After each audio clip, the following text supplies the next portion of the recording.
Écoute-moi bien, si tu veux que ton produit devienne un objet de désir, l'une des meilleures stratégies, c'est de jouer sur la carte de l'exclusivité. Qui de mieux que Rolex pour te montrer comment ça marche? Depuis toujours, ils ont volontairement maintenu une production limitée de leurs montres. Pourquoi? Eh bien, tout simplement parce que moins un produit est accessible, plus il devient désirable. Cette rareté a non seulement créé une demande folle, mais là aussi renforcé l'image de luxe ultime associée à Rolex. Le résultat est simple. Les gens ne cherchent pas seulement une montre, ils veulent un symbole de rareté. Pourquoi est-ce que la stratégie d'exclusivité et de rareté fonctionne aussi bien? Continuons avec l'exemple de Rolex. Eh bien, la première des choses, c'est que rareté égale désirabilité. Lorsqu'un produit est difficile à obtenir, il devient tout de suite plus attractif. Les clients veulent ce qu'ils ne peuvent avoir facilement. Ça, tu dois le comprendre. Rolex a parfaitement compris que limiter l'offre crée de la demande. En plus, ça permet de maintenir des prix élevés. Le deuxième point concerne la valorisation de la marque. En produisant moins, Rolex a fait de ses montres non seulement des objets de consommation,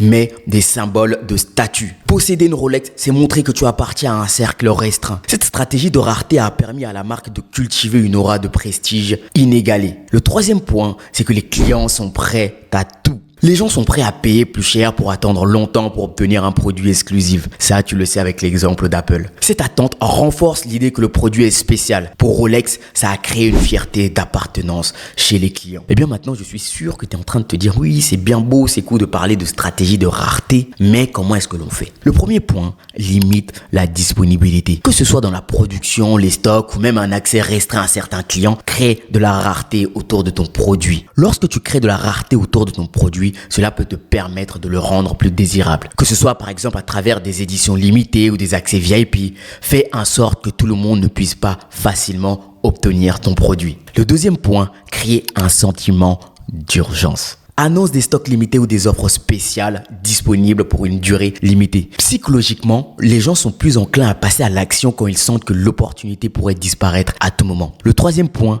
maintiens l'exclusivité. Ne t'éparpille pas trop vite. En contrôlant l'accès à ton produit et en le rendant plus difficile à obtenir, tu crées une image de marque haut de gamme.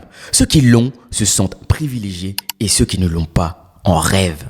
Grosso modo, si tu veux que ton produit devienne quelque chose que tout le monde désire, mais que peu peuvent avoir, mise sur la rareté et l'exclusivité. Limite l'accès ou la production, par exemple, et tu verras que les gens seront prêts à tout pour l'obtenir. Cette stratégie non seulement augmente la valeur perçue, mais elle attire également des clients qui recherchent des produits rares et spéciaux. Et ça, c'est la clé pour créer un produit de luxe.